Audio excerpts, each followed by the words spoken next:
Aujourd'hui, nous allons examiner un passage très important dans la Bible. Il s'agit de l'évangile de Jean, au chapitre 1, du verset 1 au verset 3. Je vais aussi lire le verset 14. Ce passage, il est très important parce qu'il nous révèle la nature de notre Seigneur et Sauveur Jésus-Christ. Oui, dans l'évangile de Jean, au chapitre 1, du verset 1 au verset 3, Jean nous révèle la nature divine de notre Seigneur et Sauveur Jésus-Christ. Je vais lire les 3 premiers versets. Il est écrit ceci. Au commencement était la parole, et la parole était avec Dieu, et la parole était Dieu. Elle était au commencement avec Dieu. Toutes choses ont été faites par elle, et rien de ce qui a été fait n'a été fait sans elle. Ces 2 premiers versets de l'évangile de Jean au chapitre 1 nous révèlent 3 choses. La première chose, c'est que la parole a existé avant le début de l'univers. Puisque c'est par la parole que tout ce qui existe a été fait, il va de soi que la parole a existé avant que le monde ne soit. Ça, c'est le premier élément. Le deuxième élément, il est dit que la parole était avec Dieu. Ici, Jean dissocie clairement Dieu de la parole parce qu'on est avec quelqu'un ou avec quelque chose. Enfin, le troisième point à noter, c'est que la parole était Dieu. Jean dit que la parole était Dieu. Puisque la parole qui était avec Dieu est Dieu, alors Dieu est avec Dieu. Alors, la Bible explique cela dans un autre passage pour expliquer ce qui semble au début comme une ambiguïté. Comment est-ce que Dieu peut être avec Dieu? Je vais lire un passage dans le livre de Hébreux, le chapitre 1. Je vais lire le verset 8 et le verset 9. Il est dit ceci. Mais il a dit au Fils, ici c'est Dieu qui parle. Il a dit au Fils, ton trône, ô Dieu, est éternel. Le sceptre de ton règne est un sceptre d'équité. Tu as aimé la justice et tu as haï l'iniquité. C'est pourquoi, ô Dieu, ton Dieu t'a oint d'une huile de joie au-dessus de tes égaux. Donc Dieu lui-même appelle le Fils Dieu. Il n'est donc pas étonnant que dans l'évangile de Jean, au chapitre 1, le verset 2, nous voyons que Dieu est avec la parole qui est Dieu. Donc Dieu est avec Dieu. Alors, Dieu est avec Dieu. Au verset 14, Jean va maintenant nous expliquer qui est ce Dieu qui était avec Dieu dès le commencement. Au verset 14, il est écrit ceci. Et la parole a été faite chair. Elle a habité parmi nous, plein de grâce et de vérité, et nous avons contemplé sa gloire, une gloire comme la gloire du Fils unique venu du Père. Ici, Jean nous explique que la parole qui était Dieu et qui était avec Dieu est cette parole qui habitait parmi nous et s'est faite chair. Et cette parole qui s'est faite chair, c'est Jésus-Christ de Nazareth. Bien-aimés, il n'y a pas d'ambiguïté dans ce passage. La parole qui existait dès le commencement, avant que le monde ne soit, la parole qui était avec Dieu et la parole qui était Dieu, c'est cette parole qui s'est faite chair et est habitée parmi nous. Nous avons contemplé sa gloire et il s'agit ici de Jésus-Christ, notre Seigneur et notre Sauveur. Alors, au verset 14, il y a un point intéressant. Il est dit que nous avons contemplé sa gloire comme la gloire du Fils unique venu du Père.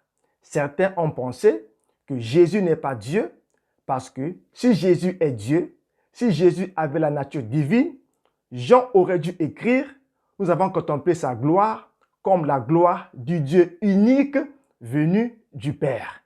Le fait qu'il est mentionné, nous avons contemplé sa gloire comme la gloire du Fils unique, alors d'aucuns ont pensé que Jésus n'est pas Dieu, qui n'a pas la nature divine. Alors, avant d'expliquer la notion de fils, quand cela s'attache à Jésus, je vais faire un petit résumé. Je vais lire un passage dans le livre de Hébreux, le chapitre 1, le verset 2, pour renforcer encore l'idée selon laquelle la parole qui a servi à Dieu de créer l'univers, c'est bien le Fils. Dans Hébreux chapitre 1, le verset 2, il est dit que c'est par le Fils que Dieu a créé l'univers. Or, dans Jean, il est dit que la parole, c'est par elle que Dieu a créé tout ce qui existe. Donc, quand nous faisons la relation entre Jean chapitre 1, le verset 3 et Hébreux chapitre 1, le verset 2, nous comprenons donc que la parole que Dieu a utilisée pour créer le monde, c'est bien le Fils. Revenons alors à la notion de Fils quand cela s'attache à Jésus-Christ de Nazareth. Nous sommes tous les fils de Dieu. Je suis fils de Dieu, toi qui me suis, tu es fils de Dieu. Mais lorsque la notion de fils unique est appliquée à Jésus-Christ de Nazareth, cela marque la divinité de Jésus. Autrement dit, fils de Dieu est un titre divin. Nous, aujourd'hui, nous avons peut-être des difficultés à comprendre cela, mais les Juifs au temps de Jésus avaient compris que chaque fois Jésus disait qu'il est fils de Dieu, il réclamait sa divinité. Je vais lire 2 passages de la Bible pour expliquer cela.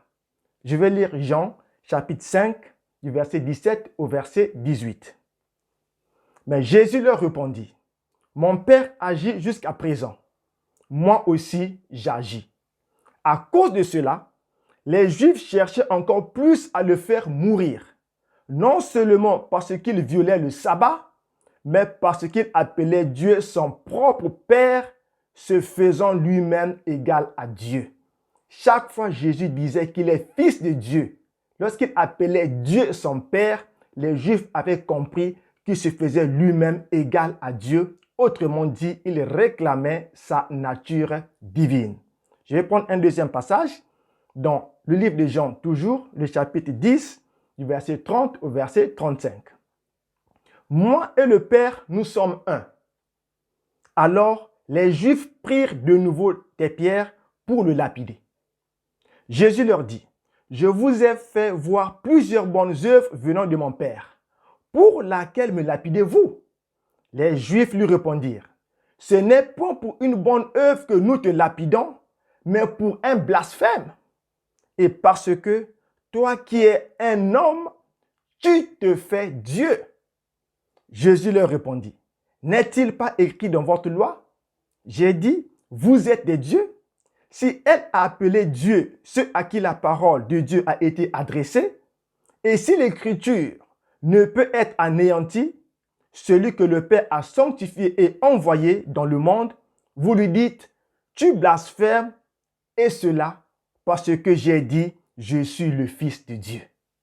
Chaque fois que Jésus disait qu'il est le Fils de Dieu, pour les Juifs, ils blasphémaient parce qu'ils avaient compris qu'il se faisait Dieu.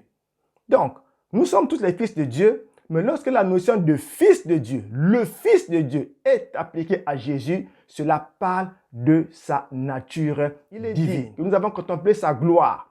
Comme la gloire du Fils unique, Jean sait de quoi il parle.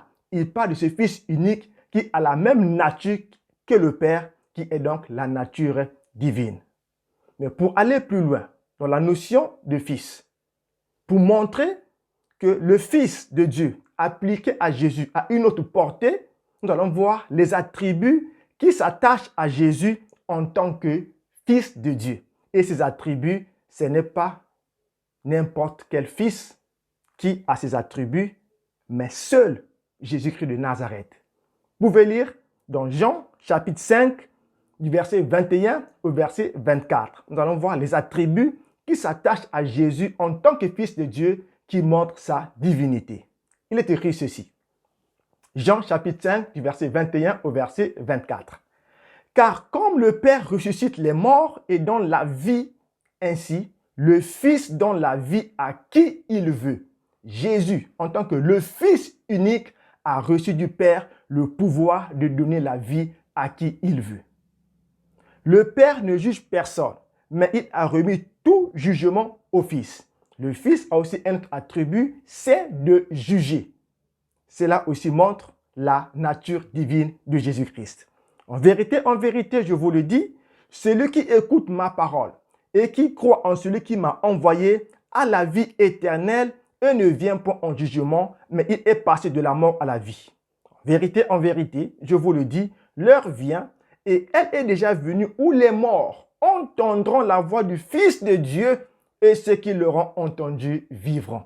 Les morts entendront la voix du Fils de Dieu et ceux qui l'entendront vivront. Oui, il y a encore un attribut qui s'attache au Fils de Dieu, Jésus, c'est que les morts entendront sa voix et les morts vivront. Enfin, il est dit dans la suite, afin que tous honorent le Fils comme il honore le Père. Celui qui n'honore pas le Fils n'honore pas le Père qui l'a envoyé. Ici encore, si tu honores le Fils, c'est que tu honores le Père.